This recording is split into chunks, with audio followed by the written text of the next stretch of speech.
session of our Let Us Talk It ZIPINAR. We hope that you, all those who have joined in on LinkedIn, Facebook, and YouTube, you share your comments, feedback, because we bring these professional webinars every week on Wednesday. We do this for the community with the simple process, or with the simple thought that we make the community a little bit more informed and empowered. So by doing this, one thing what we have come across is we have found a lot of good speakers, motivators who have been with some of us with us, and some people who have really inspired us to do more. So if you have come across this platform, please do, and you need more information, please do visit our website at LetUsTalkIt.com. And we do not stop there. We also help grow our youth as well. So we have our Let Us Talk It youth webinars. They go live on a topic that they are passionate about, that they decide as a team. So here with the Let Us Talk It youth webinars, we try to develop team building, public speaking.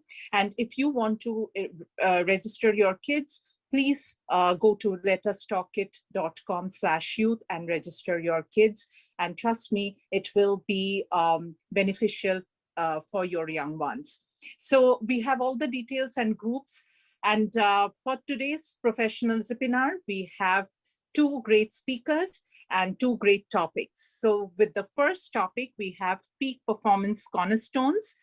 And this identifies 5 simple yet powerful cornerstones of performance that works almost every time, everywhere.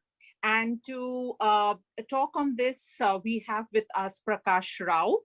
He is the Executive and Performance Coach, International NLP Trainer.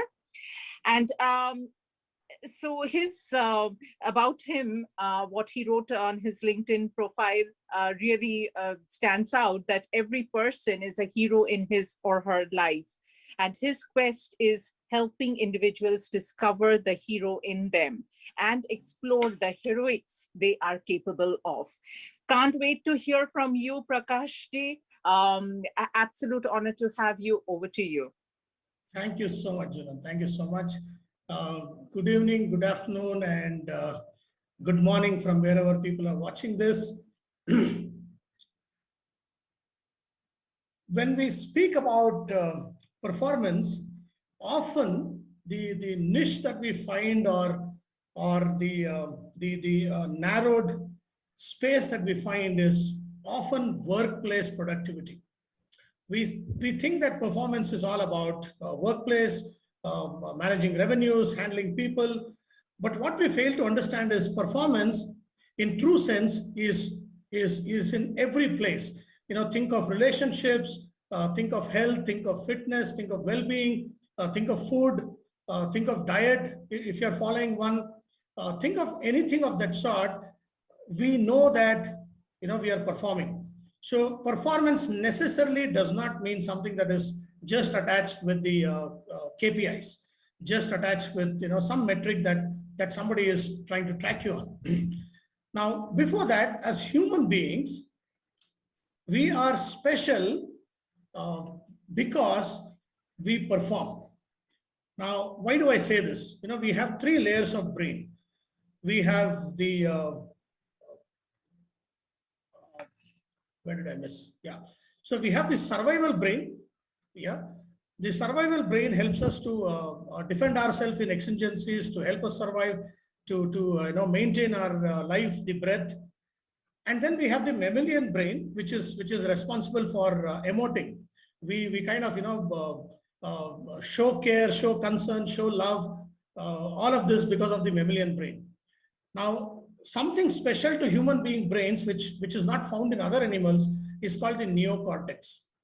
Neocortex is the 3rd layer that is responsible for recognizing what is good, what is bad. Social status is the byproduct of the neocortex brain we have. religion that we formed, the gods that we created, the caste that we created, all of this is part of the neocortex brain that we have. So that's why we also yearn for, storing food, storing money, having bank balance. We don't mind taking a housing loan for 20 years. We never know what is going to happen to our life, but we are taking a housing loan for 20 years. We are going to invest in bonds and stocks which are 20 years investment time. So all this is because of our neocortex brain. Now, because human beings perform, now think of this, no pandemic has stopped us from performing. Pandemic hit us, and what did we do? We quickly found virtual platform to interact with people. Pandemic hit us, we found new ways of manufacturing things. Pandemic hit us, we found new ways of communication. We found new ways of working. Today, we have even coined it as new normal. We don't mind coining something different and then working around it. Yeah. So performance doesn't stop. Now, there are 3 Ds generally that shatter somebody's life performance. 1 D is death. Of course, if I die today, I don't perform anymore. The second D is divorce. It shatters anybody. The third D is disability. Okay. So no 3 Ds, no pandemic, nothing can shatter somebody's performance. So if I lose someone in my family today, I will grieve for, say, a week, 10 days, 15 days, maybe a month, but I will come back to my performance. I will come back to performing something. I'll come back to storing something. The idea of storing, the idea of bank balance, there is no species in this world which has got a bank account. It's only human beings. There is no species in the world which has invented refrigerator. We store food. Now, because we say performance, let me just share my screen for you.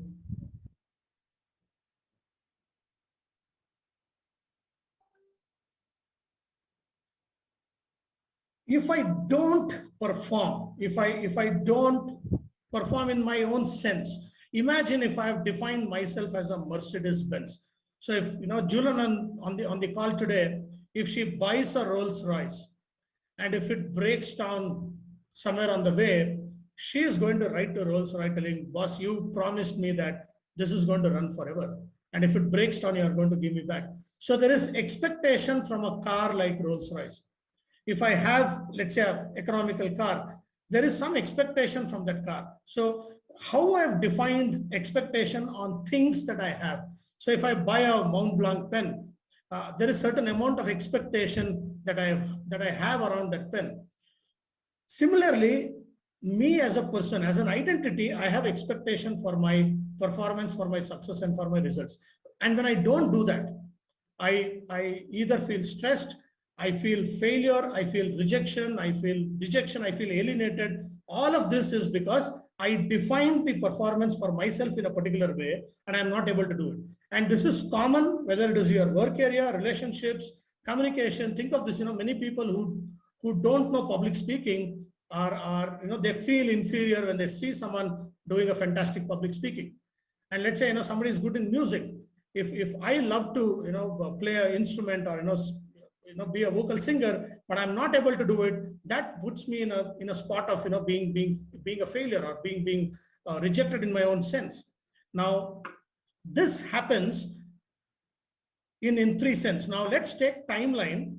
So we are now discussing about what makes human beings perform, and there is nothing that stops human being to perform other than death. That death is the only ultimate thing that puts a full stop on somebody's performance. Otherwise, we continue. People, change countries. Sometimes countries at war, they got refugees to another country, and they still go there to find work. They find careers. They find families, and they perform their duties because that's innate to us. That's something that is by birth, because of our brain structure. We are made like that. Now, because if I don't perform, what happens to me? That's an interesting thing. If I don't perform, I feel stressed, I feel rejected, or I feel that I'm not worth, because I've defined my performance standards in a particular way. Now, how do we recognize where we are in terms of performance. Now look at the timeline. We have past, we have future, we have the now. Now your performance necessarily is the now. It is not in the past, it is not in the future. I might be thinking, okay, tomorrow I have another webinar to attend. So if I'm thinking as to what will happen in tomorrow's webinar, how many people are going to attend, will I be able to communicate my message clearly? I'm not performing, I'm only being anxious of the future, or I'm at least anticipating the future. Okay. Or I might think that, okay, there was a webinar in the last weekend, there was a no-show. Nobody turned up to that webinar. So I'm thinking, okay, what happens if nobody turns up today? I'm in the past, I'm not performing. So my performance in life and work is in the now. It's here and now. It's not in the past and not in the future. Now, what necessarily is in past? It can be memories, it can be moments, it can be regret, it can be fear, it can be remorse. It can also be confidence, it can be learning. Everything is in the past. Now, what is there in the future? In the future is the unknown. It is the surprise. Sometimes we call it miracle. We have anxiousness attached to future. We have anticipation, expectations attached to the future. But everything that I do is now. Now, the simplest definition of performance in the now is that I and you are breathing right now. Your breathing is the moment of truth, which is now. If I sip a glass of water, it's now. If I eat something, it is now. If I do something, it is now. I am talking to you, which is now, and you're listening to me, which is now. If you're listening to me and then connecting something in the future that, okay, if this is now, then what do I do tomorrow? You're now slipping to the future. Or if you listen to me and say, oh, you know what? I heard a speaker speak on similar line. Maybe I did a mindfulness program where they were speaking about here and now. So you're in the past. You're not here. Now, if you are not filling consciously, now let me repeat this. If you do not fill the present consciously, your past and future will fill it. If I don't do a conscious filling of the present, then past and future is going to fill it. Now, that's what is performance cornerstones, and how we are going to address with simple techniques how to fill the present consciously. Yeah. Now, present is a matter of choice as to whether I do something now, or I anchor to my past, or I think about my future, or I daydream. I think that what's going to happen tomorrow. Now, it's a conscious choice of what should happen to me now, because it's the combination of my energy and focus. Energy flows where the focus goes. Energy flows where the focus goes. So listening to me, if you are focusing on the credit card payment that is pending, then you are expending your energy towards the credit card payment pending. Listening to me, if you are thinking about tomorrow morning's workout, will I be able to get up and do my workout for tomorrow morning? You're expending energy to think about tomorrow's workout, and that's where your energy is flowing. Energy flows where the focus goes. Or you can also choose about something in the past. Yeah. Now, present is a conscious choice, which is the combination of how you expend your energy in the present and where is your focus. Now, I've got some simple questions for all of you. As I speak, you can answer for yourself.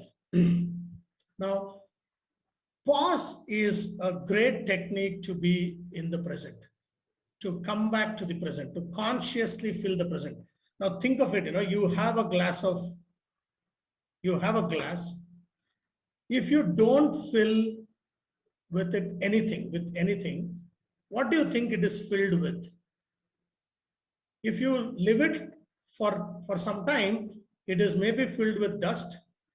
Even otherwise, it is definitely filled with air. It is not in vacuum. If I choose to pour coffee in that glass, that means I made a conscious choice to pour coffee in the glass. Now then I take a pause. Pause is an expression of reflection, a spot reflection, not necessary to stop doing something. Now think of people in sports. Somebody who is playing soccer, he is checking the shot in the final moment, in that fraction of a moment, to see whether he is playing the shot in the right direction. That's the pause. It's just a momentary reflection, just to see whether did I made a better conscious choice of filling coffee in this glass, or should I pour tea? Just before I pour, I'm making this conscious choice. Pause is that momentary reflection to make that one final time the decision or the conscious choice to fill the present. Now, how can you exercise pause in everyday life, and what can it do to your performance? Now, think of this. You know you're getting agitated in a conversation, okay? And you allow yourself in the flow, and things goes wrong. And then you probably regret because you go back to the past after the conversation and say, I could have done something else. Now, what does pause do is that momentary reflection. You're just going to step back, watch yourself like a movie, and then say, how should I respond? It's that momentary conscious filling of that glass. Now, the second cornerstone of performance is state or mood management. A lot of people in sports, I have a soldier here in this call today. He will agree with me more. A soldier's attitude is just the state of mind. It does not matter what is the situation that a soldier is facing, but it is just the state of mind. It's just, how you respond physiologically and psychologically to the task, to the situation that is on hand. Now, there can be an enemy attack, but if my state of mind is that of not fear, I know the artillery from the other side is blazing against me, but I am seeing that as an opportunity. I say, this is the opportunity that we all waited for our lives. This is the opportunity that, I give it to my unit, give it to my regiment, that, let me show my worth of blood. That's the state of mind that our soldier operates. Now, look at sports people. Somebody is 2-0 down in a soccer game. Even in the last 10 minutes, teams don't give up. They are always thinking of, maybe there is a miracle, and they're always thinking, if this is a turnaround match, this is going to be life-changing for all of us. That's the state that they're all in. Look at people in sports, their body language is so upright, so positive. Even after losing the match, they always speak about what is the positives that they take away from the match. Who fared well? What areas did they work well? So state management at any point in time is a conscious way of filling that glass. What state I am in. Now, just an invitation for all of you as you're listening to me, just chin up, look straight, smile, and an invitation is to, in that physiological position, chest up, deep breath, chin up, smile, and try to feel sad. I bet you cannot. With that physiology, you cannot feel sad, you cannot feel bad, you cannot feel mad, because your body is taking over your mind. And that's why body and mind are part of the same system. So how do you manage your state of mind or state of mood at any given point in time? Number one, use your body to your advantage. The way you stand, the way you gesture, the way you breathe is very, very important. The second thing that is part of change of states is how you take advantage of the environment around you. Now, the dress that you wear, the perfume that you wear, the food, the beverage, many people get a good trigger, the happy trigger by having a good cup of coffee or tea. Some people get a good trigger by, having their favorite food. Yeah. Going to a good setting, looking at nature. Yeah. Listening to music is a fantastic way of changing your state. Think of this, if you're listening to a pathos song, generally your mood is very low. And think of, listening to a very, pepping, hip hop music, and then suddenly your mood is up. Music plays an important role. Visuals play an important role. All of this can up your state. And when you're, one of the presuppositions in the world of psychology is there are no unresourceful people, but there are unresourceful state. So nobody is unresourceful. It's just that at that point in time, their state of mind was unresourceful. So you can quickly turn it resourceful by using your body, using your environment, or even thinking. Now, a quick trigger to all of you. Think of a time when you were at the peak of your success. Think of the time when you were happiest in your life. Maybe you spent amazing time with your friends. Maybe you got an award. Maybe you won a race.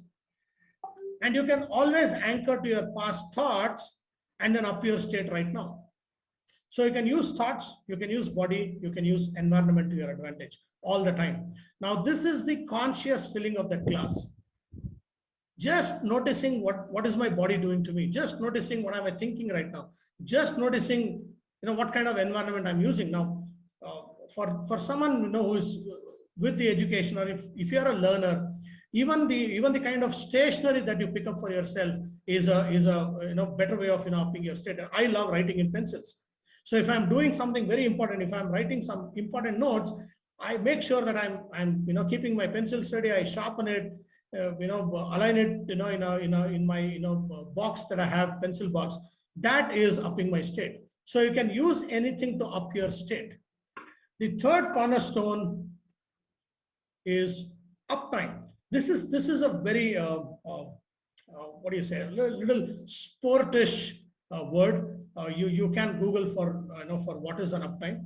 Uptime is a performing time, and downtime is a reflective time, or your thinking time. Generally, we do self-talk. The amount of talking that we do with others is probably lesser than the amount of talking that we do to ourselves. It's called self-talk or the internal dialogue. Now, uptime is everything to do with what I'm doing with others, how I'm performing in the environment. So in the psychology world, anything that is inside me, including my body, is me. Anything outside my body is the environment. So that includes even my dress. Yeah. So everything out of my skin is environment.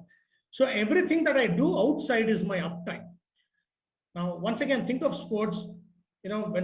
If people become reflective, if people become thinking, if people get into past or future, if they get stressed up or if they get anxious, their performance goes down. Now, think of a sport like cricket. When we say that he's not in form, or he's not in good nick, or think of an employee salesperson, for example. Sometimes people are not in good mood. They're not performing in front of the clients simply because maybe they are overthinking too much whether my client will buy or not, or what will happen if this client doesn't buy. Will I be able to reach my monthly target or not? That's going to kill the performance. So uptime is a conscious recognition. Am I outside or am I inside?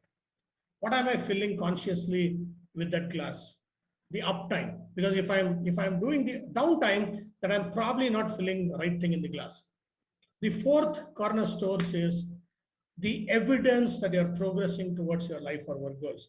Now, as you listen to me, think of one life or work goal that you're working on. I'm trying to build an online assessment company for myself, an online assessment company that can be truly global and agile in its nature. Now, what is the evidence that I'm progressing towards that goal? Now, there can be material metric evidence. There can also be sensory evidence. Now, as I'm speaking to you, talking about the company that I'm trying to float, my sensory evidence, that is, how I feel, what I see, what I imagine, and what I hear to myself should be exciting. If that is not exciting enough, then probably it's not giving me great progress. Now, it's not an evidence. Now, when I think about floating the company, making huge investment, if I feel fear, it's a wrong evidence about my progress towards the goal. If I become anxious about floating a company and registering it in multiple countries, and thinking that oh my God, how will we manage tax, how will we repatriate money, all of that, if I'm anxious about it, it's not a good sensory evidence that I'm moving towards my goal.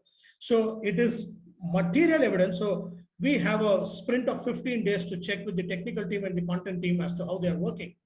So that's the material metric evidence that we are progressing. That's one side of performance. The other side of evidence is your sensory evidence as to how I am progressing towards my goals. So consciously filling a good sensory evidence. Of course, sometimes your metric and material evidence is not too much in your control, because there are people involved to perform. There are teams that is delivering projects to you. There can be exigencies the way we are currently facing. There can be any other issues, health issues with the teams that are working. So your metric and material evidence can sometimes be not in your control, but your sensory evidence is absolutely in your control. You can always feel good, always feel right about what you're doing, and how you are progressing towards your goal.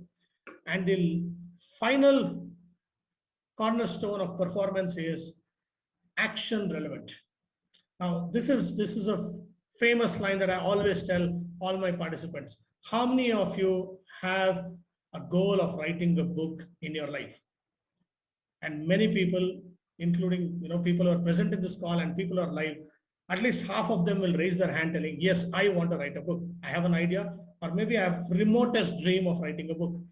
Now, the next question I have is, in the last 1 year, that is 365 days, how many days or how many hours have you spent either writing one paragraph, or at least writing the skeleton of the book, or speaking to a publisher about your idea of the book, or did anything about writing a book? And if your answer is none, that means you're not working towards your goal. My everyday action should have relevant to my long-term goals. And that's how you know that you're performing to the fullest. Otherwise, after 2 or 3 years, I have this dream of writing the book. I did nothing about it for the last 2 years. I'm going to feel, oh my God, I always wanted to write the book. I did not. So I said, okay, this is my Rolls Royce.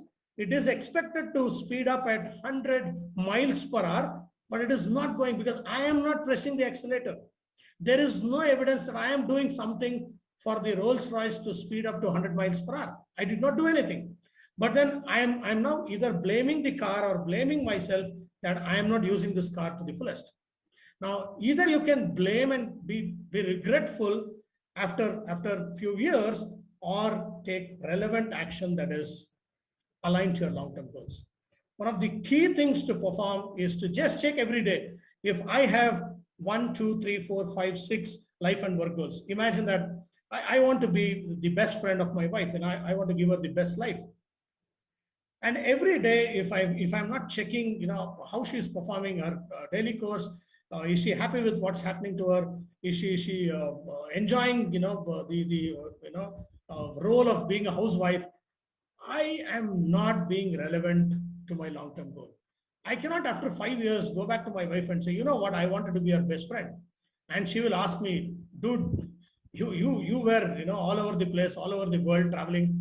You did not even give me time, have a cup of coffee with me. And today you're telling me you wanted to have best friend. Now, best friend performs 1, 2, 3, 4, 5 actions. You did nothing with me. Now, if my everyday action is not relevant to my long-term goal, I fail.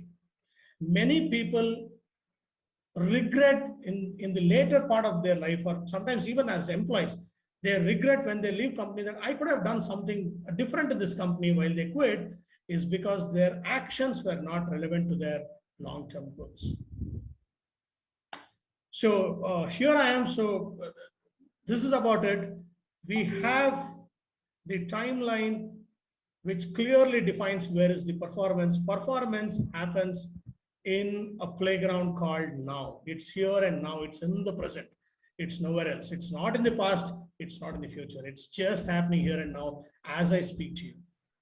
And performance happens when you take that momentary pause, when you kind of give that evidence that your sensory evidence, very importantly, that you're progressing. You're managing a lot of uptime, managing your state to ensure that you're using your body, using your environment to your advantage, and using your thoughts. And finally, making your everyday action relevant to your long-term goals. Thank you so very much, Julian, for the opportunity, and I hope I've stuck to my 30 minutes. Yes, you are, Prakash. That's really well done. This is Phil. By the way, I'm with Julan. That was really insightful and like eye-opening things, because I'm guilty of it before. Like I was looking for a position with a company I was with, but I realized I was not working as if I'll be in that seat. So that made me made myself out of that company, thinking that they're not like accepting me, but it's me not working on it. So that's really insightful, really good. Thank you, sir. Does anyone in the audiences have insights to share and also questions? Yeah, very good points. Prakash, I think, we think a lot of these are common points and all, but the way you really went into detail and the psychology aspects and all, I mean, it's pretty interesting session, actually. I would love to learn more and, I would love to browse through, your other offerings. Thank you. Thank you, Srini. Thank you so much. If anybody has any questions, I'll be very happy to answer.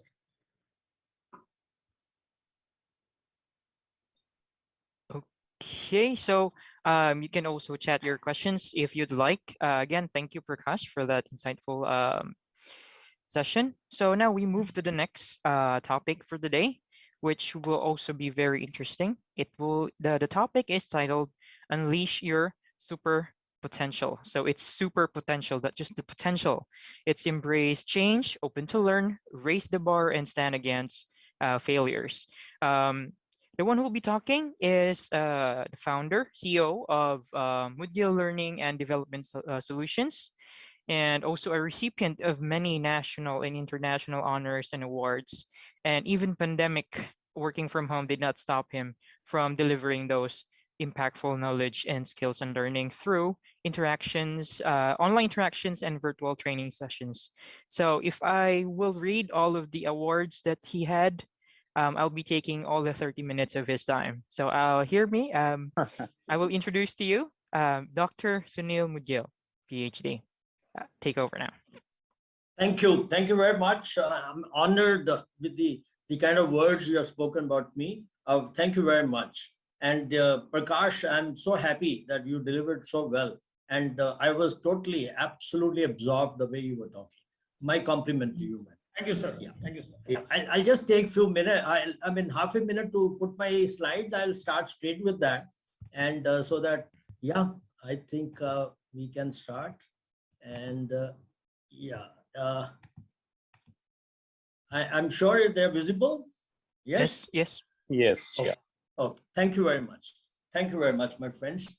My take on unleashing your super potential is, when we look at our personality, we have two dimensions. One dimension is non-negotiable, another is negotiable. Non-negotiable is, if my height is short, if my eyes are black, if I am little fat, or I'm born at a place called Ludhiana, and things like that, which I can't change. I've been blessed with something is called non-negotiable part of my personality. So when we have to unleash our potential, the non-negotiable component has no value. A lot of people get stuck in the non-negotiable component. Whenever they look at some kind of competition or they want to move up in life, they always blame themselves because they do not have the kind of background they have, or their height does not match, or their complexion is not good in the kind of work environment they are. Non-negotiable has got no value in life. We can see all super people all over the world in different arena. You will find them. They are from different world and different countries all over the world. The second component is negotiable. So my take on this, when I say unleashing your super potential, is on the second one. And let's see how we are going to unleash that as we move forward. Generally, I do not start my program straight away with the topic. I have a small little test for you all. You don't have to answer. You just want to connect with you. I will answer myself. There are E's which are going to come. There is a statement which is going to come on the green patch. You got to find out how many E's are appearing in that patch. 7 seconds. Only on the green patch. You don't have to answer also, please. Very good. I'm sure somebody must have thought 12 and 13 and 11 and 14 and 15 and 16 and 17. We all must have gone around, and very few, maybe 1 or 2, 3 might have picked up the right number. So let me help you to find it out how many E's were there. I've checked up in my audience. Whenever I put with the E's with the red color, many people are not able to add up correctly. Sum it up correctly to 16. No, what is E? What is E? My take on E word is E is energy. And the way Prakash has said that our now is all about energy and the focus. Unless we have the energy, unless we have the focus, we will not be able to achieve anything. You may have energy, but no focus and no value. You have a great focus, but no energy has also no value. So to have a focus, so I want energy to be created before we move forward. And that is what I do it in my normal programs also. So, well, friends, we are virtual. We are much, away, and you may not give it to me, but think of giving me high five. Great. Prakash can give it. I can see Prakash. Great, my friend. Okay, very good. Give me high 10. High 10. Yeah, every one of you. Very good. Give it to me and give it to all the participants. Very good. It's all virtual. We are living in a virtual world. Yeah, give it high 10. Feel the energy. Energy, unless you feel it, energy is not there. How will you know it's energy? When you are excited, it means you're feeling energy. When you are enthusiastic, you are feeling energy. So to feel energy, so I won't know how are you feeling or not feeling. So you got to tell me 3 times, wow, wow, wow, wow. Wherever you are, you must shout it out, and people within your office or residence, wherever you are, they must come running and tell you what happened, why you're shouting by all yourself. Once you do that, the energy really comes out, my friends. So let's start. If I ask you, are you ready? I'll just skip that. Yes. Are you ready? So yeah, give me a clap. Yes, I am ready. Great. If you're ready, my friend, let me go ahead. Energy is created. Let me go ahead and create the focus to unleash. To create the focus, my first take is a small little question. The question is, if you intend to climb a mountain, what is one thing you will need the most? If you think of climbing a mountain, what is one thing you will need the most? Don't answer me. Just think of it. We are connected through soul, so you don't have to speak to me. I can, sense it, what you're thinking. So a lot of people think that we should have confidence, we should have courage, we should have training, we should be, having good attitude, and then only we can do that. Great. But the answer is not that. If you intend to climb a mountain, the one thing you will need the most is the mountain. Why? Because the mountain will decide you need the courage or you don't need the courage. If the mountaining is like Everest, certainly you need much more than what 4 or 5 things we have said. If the mountaining is like one of those tourist places, like in India, we go to Mussoorie and Shimla, you have to just pick up your car, put your family in the car and just go and drive. There's no courage required for that. Mountain decide absolutely what exactly you want to achieve in life. If it's the mountains, and that is how we call it, you got to be goal-oriented as and when you want to unleash your potential.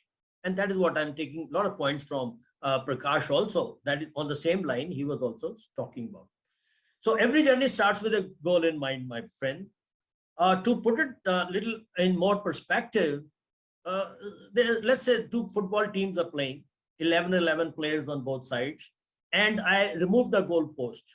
I take out the goal post and tell the teams, well, friend, you have 90 minutes play with this break in between.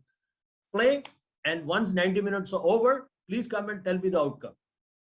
And it's a very aggressive game. We see the clubs, the way people are playing all over the world. And it's a very, very aggressive game.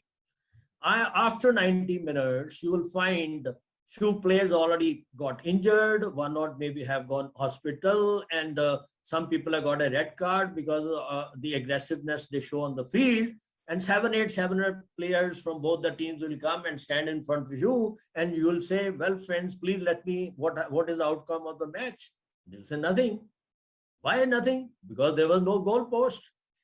Goals are that important in life. If you keep running around and keep performing and everything, you're doing it unnecessarily. If it is not going and achieving what you want to achieve in life, it will have no value. So be goal-oriented is the first important part to unleash what you want to unleash. Otherwise, it will have no relevance. Very good. Goals are guide to success. That is why I say. If you really want to achieve goals, my take on one more is there. what kind of energy you require within. You got to have a PhD. I'm also a PhD doctor, but I'm not talking about that PhD. To achieve any goals, you need passion, you need hunger, you need discipline. If you have goals and you have energy, but no passion, no hunger to achieve that, goals will be distant and you'll never be able to reach them. And discipline. Discipline means self-discipline, because discipline has a negative connotation. But the self-discipline is when nobody's telling you what you want to do, when nobody's observing what you're doing it, still you're doing it because these are your personal goals. You only have established them and you want to achieve them. You don't wait for anybody else and come and tell you that, well, this is your goal, please work for your goals. No, you have set your goals and you have to work for your goals. Self-discipline. Very good, my friends. Second important point is challenge yourself. If you want to unleash your potential, you got to challenge. Because what has happened is, if we self-reflect in our lives, when we were in the lap of our parents, nobody tells us, well, friend, enough is enough. You had a lot of relaxation. Now, come on, you start crawling. One good day you see your elder brothers, sisters, or even smaller running around, and you see them, you topple down and you start. Next activity is a crawl. Parents don't tell you, now you please start crawling and stuff like that. And after a few days, you may get, all that injuries all around, but doesn't matter, you don't stop. Then you hold the leg of a sofa or a chair or somewhere, and you start to, standing. You fall down, but you never stop. Then you move on to tricycle. Your parents doesn't want to give you bicycle. You may fall down or they'll hold you, stuff like that. You say nothing doing. My friends are laughing. You take out the rollers, sporting rollers. You give me the bicycle. You fall down the bicycle many times, but you don't stop. And then once you graduate to a bigger bicycle and you show the stunts to your friends and you feel so happy about it, the journey never stops. The moment you stop your journey, that potential start getting close. You are not now unleashing it. I was traveling from Hyderabad to Delhi after doing one of my training program there in 2018. We had a very huge plane, very double-seater, double-decker, huge plane, the Dreamliner. I am very fond of talking to people. The moment I sit down in the aircraft, whoever is sitting next to me, I introduce immediately, so that if there's a need, we can interact. Otherwise, it's boring. People may think, he's going to spoil my journey because I want to sleep, and this man has started introducing straight away. But that's how I work. There was this, air hostess. I spoke to her. I knowingly, there's a girl which has gone inside the cockpit, is wearing a, uniform, and of the Air India, Indian Airlines, and she's gone into the cockpit, and knowingly that she must be the one who's going to fly.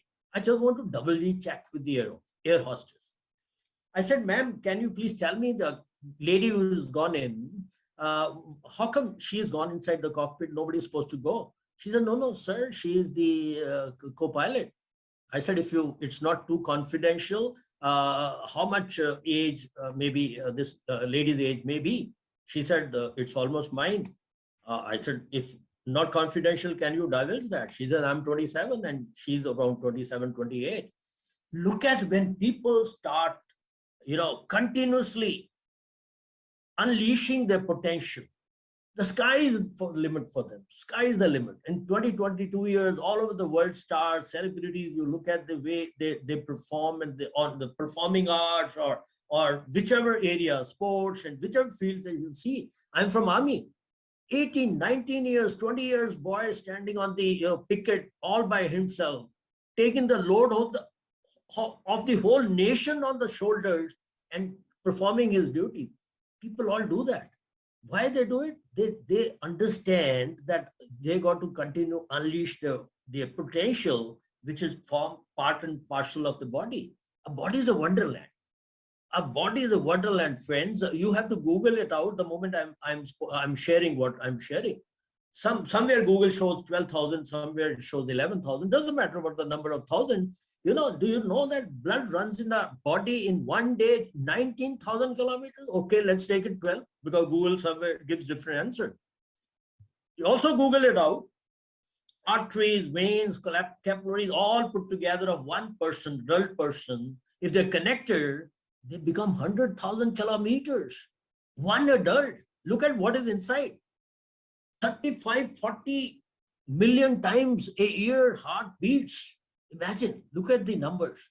Look at the beautiful numbers.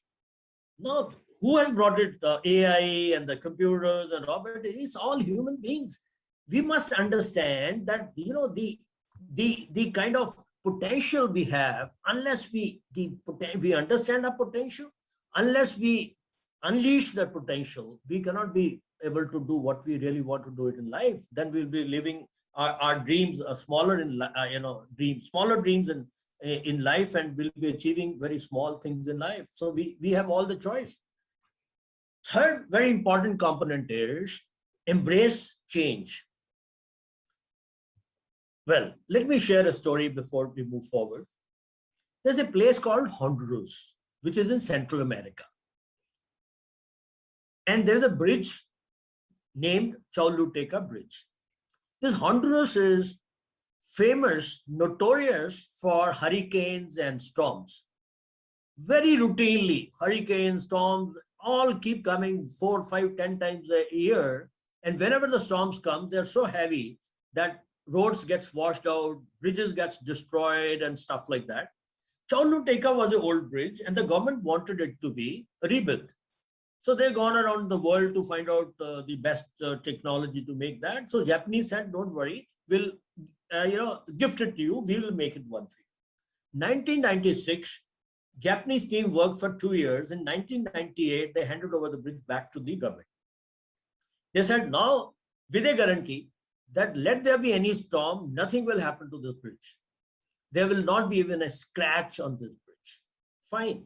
Same year, there was again a storm came, which was even much more severe. Roads washed out, all bridges got destroyed, and nothing happened to this bridge called Choluteca Bridge. Nothing. The way Japanese said, nothing will happen, nothing happened. Only thing happened was the storm got silent, the river took a different direction. It was no more going underneath the bridge. That is how the water behaves. You go to the hills, you never know from where the water is going to come. We see not many hills like that. If you go to Rajasthan, we used to do exercise in Rajasthan, you never know. We have pitched our tents. Suddenly we find the water is flowing under our tents and all. From where it has come during rain, you can't even make out. Flash floods. So water takes its, they have their own behavior to find out their own route. Water no more, river no more was flowing under the bridge. What does it mean? It means, what does it mean?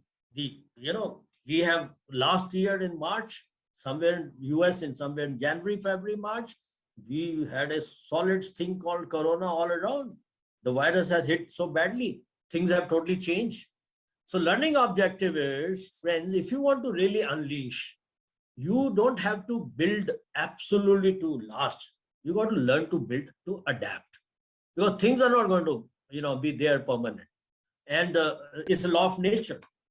Its choice is yours. You want to adapt or you don't want to adapt. But law of the nature is there. Changes will come every now and then. In the history, you see the kind of bubble which came in 2008 in US, the financial meltdown. So every 5 to 7, 10 years, there'll be big blow coming up in the world. And unless you adapt new ways of doing your business, new way of looking the world, you will not be able to survive, and then you will not be able to unleash your potential to move up in life, my friends. Stand against failures. Let me share a very beautiful stuff.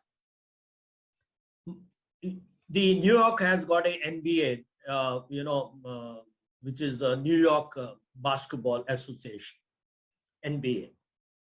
And like we in India have a T20, there's auctioning takes place, people get a lot of money and all. Here also auctioning takes place. People are bought by different teams and stuff like that. And the game, what you're seeing is the basketball. And if you see it, and if I asked you that what is one great quality people look in when they go in for playing basketball, more or less everyone will say the height. And this man, Michael Jordan, big name, is 6'2". It's not a great height, but other people in the team is Kobe is 6'6". We have Magic Johnson 6'9". We have Yao Ming 7'6". Why? Because there was a race in basketball that more height you have, easier for you to score a goal. It's a very high scoring goal, a high scoring game.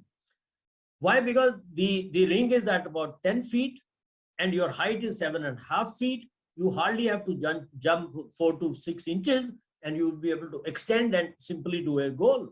So higher the height, easy to do the goal. But that is not the way the basketball is supposed to be played. It has got different skills also required, and a lot of people understood that skill. There's a person called Tyrone. When he was young, when he grown up and all that, this man was 7'5" when he started playing the NBA. When he was a child, when he wanted to, and he told people that, well, this is what my goal. I will play in the NBA when I grow. People used to laugh at him because he was too short. And whenever he used to go for practice within the school team, they used to throw him out. They said, go, no, you play some indoor game, carom and stuff like that. This game is not meant for you. And this boy had gone into the club outside and played. Next day, his picture and his performance came in newspapers. That such a magical boy this is. He is playing so well. Then the people called him within the school. They said, we'll change the rules for the height. You don't worry, you play within the school team. That is how he started. Because when you want to really move up in life, there'll be hurdles. People will not give you a chance. You got to create a chance for yourself. And this man, what I'm trying to say, this man, other people, jump and this man flies somewhere in the center. And he's so good a ball stealer and a passer and agile. Look at the number of different qualities which make him the best player, one of the best players of his time. 10 years, he was almost on the top. And his learning, this man said in the one of his biography, the book, which he says his accomplishment of what he wanted to do is only because of 3 things: self-belief, hard work, and determination. Why self-belief? Because if you do not believe in yourself, why should other people believe in you? There's no reason other people should believe in you. Hard work. God has not sent you on the earth with making you genius and say, go and do, whatever you want to do. Everyone is a genius. Everyone works hard. So you got to work harder than them. Then only you can achieve much better than what other people are doing it. Determination, because things will not be straight. There'll be hurdles. There'll be corona. There'll be many things in your life. And unless you stand steadfastly, you will not be able to move forward, my friend. Very important learning by this man. I'll read it for you because you will not be able to read it. You can read it in your mind faster than me or along with me. According to a research at Cambridge University, it doesn't matter in what order the letters in a word are. The only important thing is that the first and the last letter be in the right place. The rest can be a total mess and you can still read it without a problem. Why? Because because the human mind reads not only the whole word, but by the whole letter by itself, the word as a whole. I mean, it's blocked. I'm not able to see that. Well, friend, how can I read this? How could I read this? What is the learning if I can read it? If only the first word and the first alphabet and the last alphabet is in place, remaining all is a mess, I can still read it. What is the learning? Because if it is connected with my mind, what is my learning for my mind? My mind, it tells my mind that, friends, once you have a goal, you want to achieve something, begin and end matters, nothing else matters in life. Begin and end matters, nothing else matters in life. Why? Because there'll be hurdles, there'll be difficulties, there'll be problems. You don't have to look at that. All that is a commentary. When I joined Indian Army long time back, I was a young soldier, got commissioned into Indian Army through Indian Military Academy. And when I retired after 32 years, all that years was such a beautiful journey. The joining and retirement, in between the journey was enjoyable. But every day it was living, when you're living every day, yeah, when I say now, a lot of times it was difficult to pass a day because of the kind of challenges you have to face every day in life. But when you look at the whole journey as such, everything in which is just a commentary. It's a drama, it's a story. What matters in life is begin and end. Start and then finish accomplish what you want to achieve in life. And that is how you unleash your energy. With that kind of thoughts, you unleash your energy. Raise the bar. Let me have one last point. Raise the bar. Very important habit. Raise the bar. Habit of highly successful people is to raise the bar. Let's say I have water bottle in my hand. This water is highly delicious to drink at a room temperature. Something 20, 25 degrees Celsius is very delicious to drink. As I start heating it up, you go to 40, 45, 50 degrees Celsius, you can't drink it. It has got attained a different value. Now you don't have to drink it, but you can put it to better uses. What are the other uses? You can wash floors, wash greasy utensils. You can do a lot of other stuff with this. Raise the temperature to 97, 98, 90 degrees Celsius. Now this water has attained a different value. Now can you make dip cup of tea or a coffee? 99. At 99, add one more degree. Add one more degree to it. It steams out. Now, the kind of value the water has got it, if you have a steam engines, which are not available anywhere in the world, but just for reference, if you have a steam engine, you can run steam engine by just using water at 100 degrees Celsius. Why steam out and use that technology and use that, ferrying thousands of people from one station to another, thousands and thousands of kgs of load from one place to another. Look at the magic which is getting created, my friend, only because of 1 degree more. And nobody knows in life, when you're unleashing your potential, where is that magic lies? Because you don't have a thermometer to put it every time in your body and say, am I reaching the point where magic is likely to be created right now? Nobody knows that. Any moment can be created, in life, any moment can become a moment of magic. You don't know how it has become. Your job is just continue adding 1 more degree, 1 more degree, 1 more degree to it.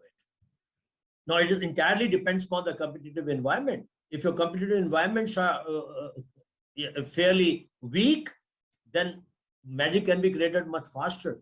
If the competitive environments are strong, the magic may take a little time to be created. Like, it is not that water which boils out at 100 degrees Celsius. We all know that. It's not right that water boils at 100 degrees Celsius. It only boils at 100 degrees Celsius at sea level, not at 3,000 feet and not at 10,000 feet and not at Everest. Because the boiling concept is when the pressure in the water is beyond the atmospheric pressure, it boils. If the atmospheric pressure is low, like as you continue climbing, that lays 10,000 feet and Everest is 29,000 feet and stuff like that, and Everest you boil down at 70 degrees Celsius. So it is entirely, the magic getting created depends upon the environment you are playing your cards, where you're playing the game. If you're playing the game in real world scenario and you want to create a magic, you got to continue adding 1 more degree and see to that you unleash your energy to meet the challenges of the environment. And that is what I want to communicate in this, my friends. And with this, I like to close down and like to take on, almost getting up, was to take on any questions you have on this. Thank you, friends. Thank you very much. Thank you, Prakashji. Thank you very much being with me. I'm so happy. Yeah.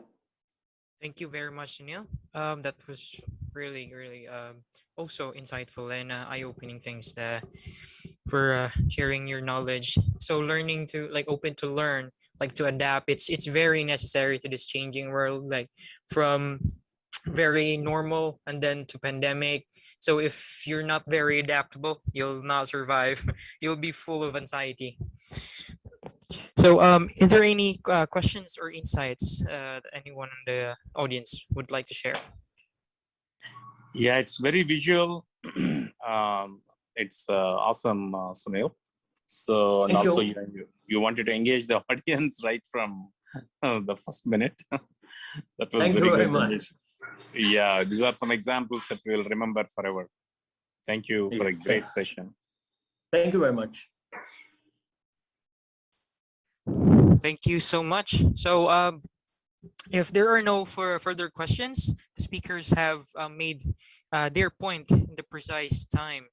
That's really it's really great. Thank you so much, Prakash and Sunil. So now let me just tell you that we have also our live youth Let Us Talk It webinar every Saturday at 4 p.m. Eastern Time. And this week, the topic is futuristic materials. You can join the preparation sessions every Tuesday and Thursday at 4:30 p.m. Eastern Time by registering at our website. It's letustalkit.com/youth. So I hope you all can join this youth webinars also to provide encouragement to the youth.